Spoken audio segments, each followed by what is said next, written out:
Everybody, this is going to be some concept questions for DC circuits. We want to apply what we know about circuits to circuits without actually having to rely on calculators, without having to rely on numbers. So that's why we're going to do some of these problems. We're going to use a few facts that we know. We know that the voltage is constant in parallel, and it adds to 0 around a loop, because if you go around a loop, you end up at the same potential energy. You're in the same position in the end. Current is constant in series, and the total entering a junction is the same as the total leaving a junction. Charge is conserved, so any current coming in has to equal the current going out. And for resistance, we know Ohm's law of equals IR. We know the equations for series and parallel resistance, or at least conceptually.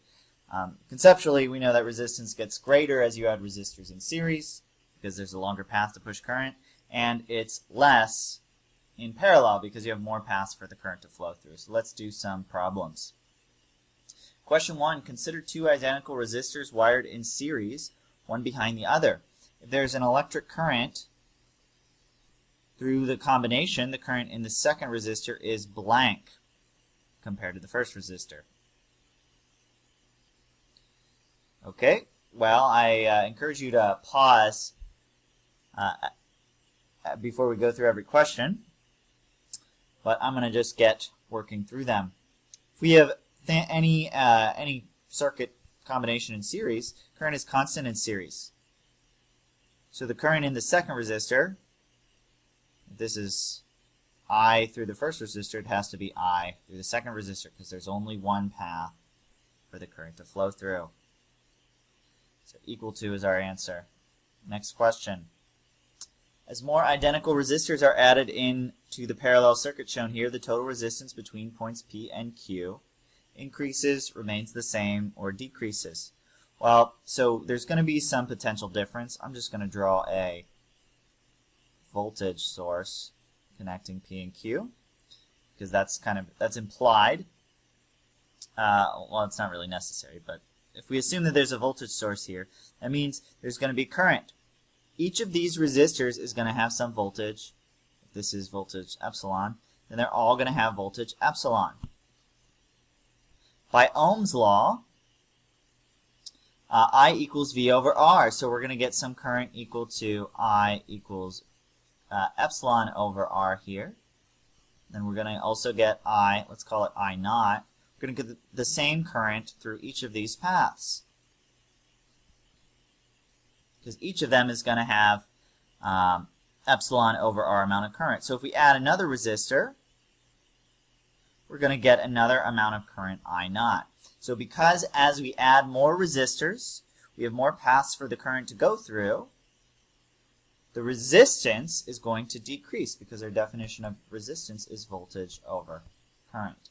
Same voltage, we get less current, so that's same voltage, we get more current, so that is a lower resistance. Our resistance decreases. And in fact, our resistance is just going to be, well, if we have one resistor, our resistance is going to be R. If we have two, it's going to be R over 2. If we have 3, it's going to be R over 3, and so on and so forth, because we triple the number of paths, and they're all equal resistance. We triple the current. Charge flows through a light bulb. Suppose a wire is connected across the bulb as shown. When the wire is connected, all the charge continues to flow through the bulb. Half the charge flows through the wire, the other half continues through the bulb. All the charge flows through the wire, or none of the above. So essentially we have a circuit with a bulb, which is kind of like a resistor. And then we add a parallel branch that has no resistance. Current is going to take all paths. It's going to take the path of least resistance most, the path of more resistance less. And we can figure out the current by looking at the resistance, looking at the ratios of the resistance. This has some R value R. Let's call it R naught. This path is just a wire, which means the resistance is equal to 0. If we have a path of 0 resistance, this is called a short circuit.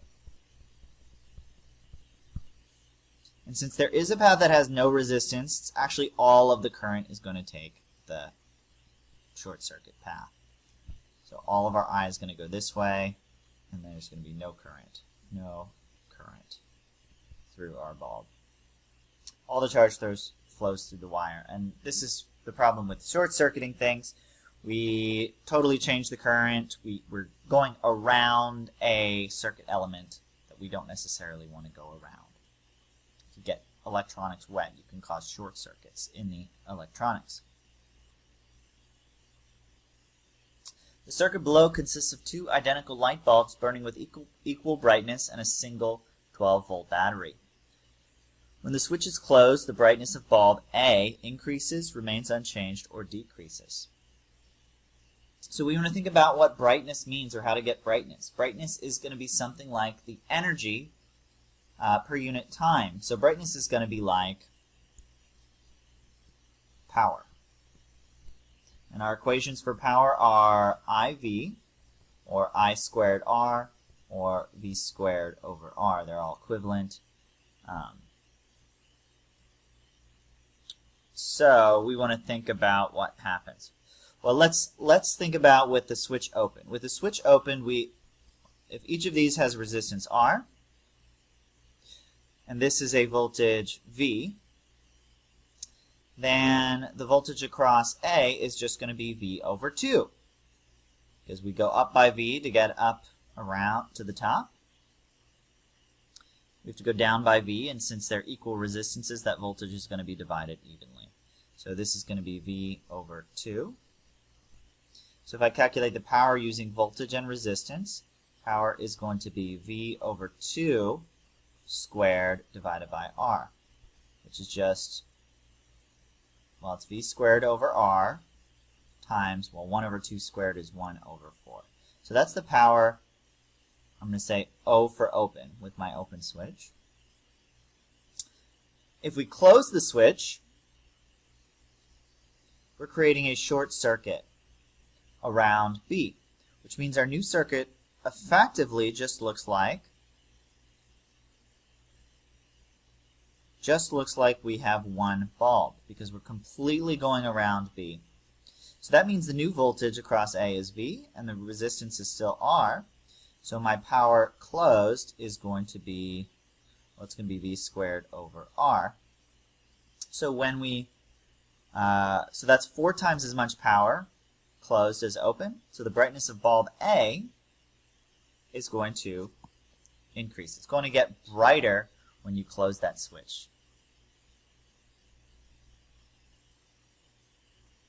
We'll turn off bulb B, and bulb A will get 4 times brighter.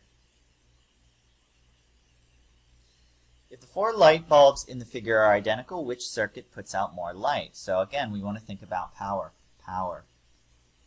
VI, or V squared over R, or I squared R.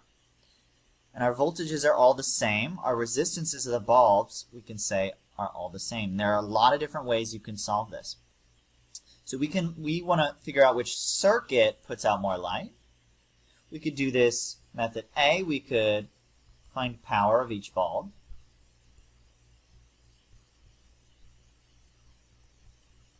And add them to get the total power. Or B, we could just look at power of whole circuit, power of the whole circuit.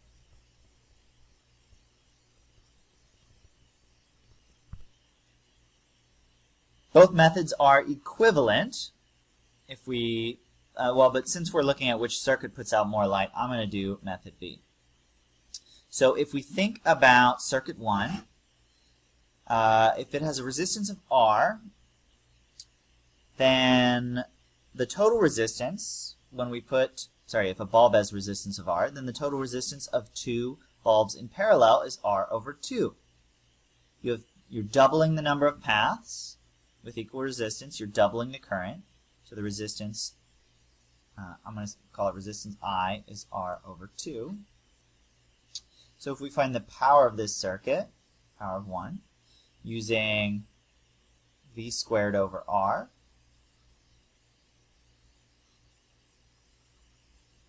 well, the resistance is R over 2, so that's going to be 2 times V squared over and V is 12 volts, but I'm just going to leave it in terms of V. And we can think of this as essentially each path puts out a power V squared over R, and we have two paths, so the total power is 2V squared over R. If we look at circuit 2, the total resistance of circuit 2, well, we have two resistors in series. We're doubling the resistance of that path, so the resistance is going to be 2R.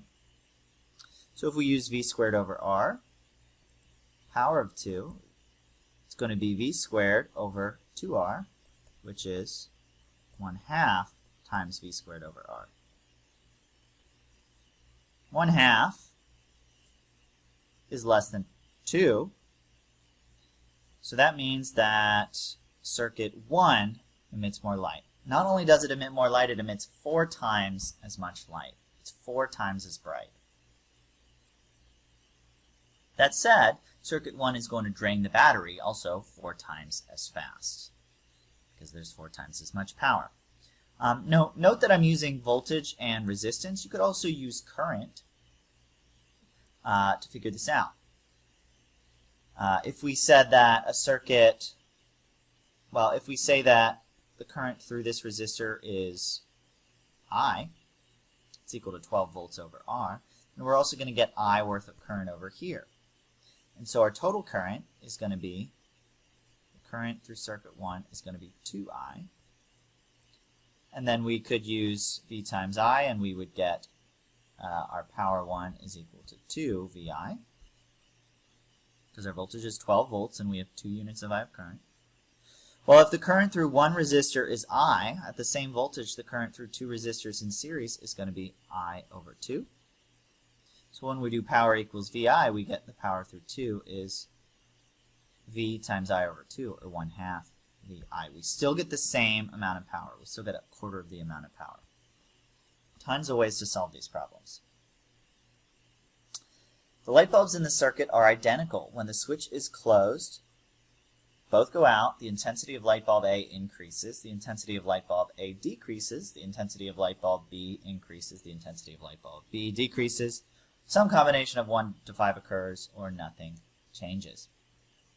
Well, so if we want to see what happens when the switch closes, we can analyze it open and closed. But one thing I might notice here, let's analyze it with the switch open first. So we have two 12-volt cells here and here. Let's look at the voltage across each of these bulbs. Well, we have to assume that they have identical resistance because the light bulbs are identical. So if they have identical resistance and we have a series, then they're going to divide the voltage evenly. So if we have 24 volts going up across these two cells, we have 24 volts going down. If we're dividing that evenly by 2, each of these bulbs is going to be 12 volts. 12 volts. And this is going to be our clue for solving it. If we think of the bottom side, the negative side of that cell as 0 volts, then right here we're at 12 volts. Right here we're at 24 volts. Where we draw an arrow. Right here we're at 12 volts. Of potential. That's absolute potential. So when we close the switch, there's actually no potential difference between the left side and the right side. Delta V equals 0. If there's no potential difference across there, no current will flow. And if no current flows across this middle path, well, then that's the same as when the switch was open. So in fact, nothing is going to change because there is no potential difference across that switch. It's kind of a tricky one.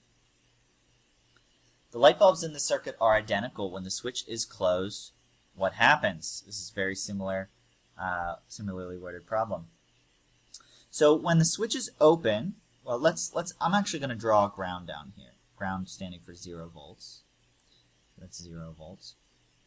And so let's analyze this in a similar way. When the switch is open, this 12-volt cell right here can't do anything, can't affect any of the batteries because it's not in a circuit. We have an open here. and the switch is open, if I said that correctly. So if this is 0 volts, we're going to be at 12 volts here. We're going to be at 24 volts here because we went through two 12-volt sources. And our bulbs divide that voltage evenly, that 24 volts. So we're going to be at 12 volts here. Well, if we're at 12 volts here, when we close the switch, we're not actually changing the potential at this point. What a cell does is it forces the voltage at this point to be 12 volts, which means the voltage when that switch is closed here would have to be 12 volts. Well, it's already 12 volts, so nothing's going to change. The voltages at all the locations of the bulbs will stay the same, so the current running through the bulbs will be the same. They'll stay the same brightness. 3 bulbs in the circuit have the same resistance. Given that the brightness is proportional to power dissipated, the brightness of B and C together compared with the brightness of bulb A is blank. So we're looking at B and C together compared to A. Let's say that we have some voltage V in our battery. Let's say each bulb has a resistance R. Actually, let's think in terms of currents. So the voltages across B and C is the same as the voltage across A. But we have two different paths. This path is going to have a resistance of 2R, and this path is going to have a resistance of R. And since the voltage is the same in parallel, if this has a current of I, this is going to have a current of I over 2. Same voltage, twice the resistance, half the current. So if we want to find the brightness, that's power. It's IV or I squared R or V squared over R. The power across A, let's use I squared R. It's just going to be I squared times R. The power across B and C combined, power across B and C, well, the current is I over 2, so it's going to be I over 2 squared. And the resistance is 2R, so times 2R. It's going to be I squared R times, well, 1/2 squared is 1/4 times 2 is just 1/2. So the power across B and C is actually going to be half of the power of bulb A, half as bright. So even though we have twice as many bulbs, it's not going to be as bright because we have half the current through each bulb. And that half of the current leads to an overall, leads to a quarter of the power for each bulb, which leads to half as much power overall. We could also think in terms of voltage. If this voltage is V across the whole set of BC, then each of these is going to have a voltage of V over 2, V over 2. So half the voltage times half the current for bulb C gives us a quarter of the light. Half the voltage times half the current on B gives us a quarter of the light. And then we add them both up, we get half as much. Any way you do it. An ammeter is connected between points A and B in the circuit below, in which the 4 resistors are identical. The current through the ammeter is blank. So what an ammeter does is measures current. And an ammeter has resistance of 0. So when you put an ammeter in a circuit, you're not actually changing the circuit at all. Because well, unless you create a short across the circuit. So we want to see what's going on here. So let's again think of our circuit without the ammeter. We have essentially 2 paths. This is just my sketch.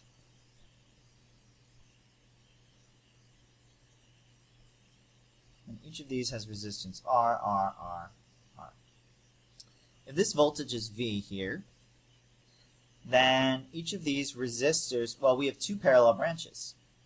So there's going to be a voltage drop of V across each parallel branch, which means each resistor is going to have a voltage drop of V over 2, V over 2, V over 2, V over 2.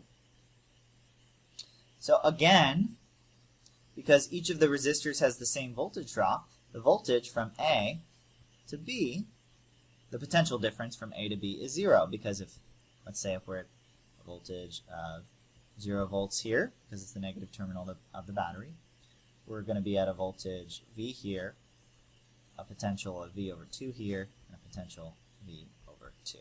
So there will be no current through our ammeter because there's no voltage across our ammeter. Nothing to push the current through. And that's all. Hope those were helpful. Bye.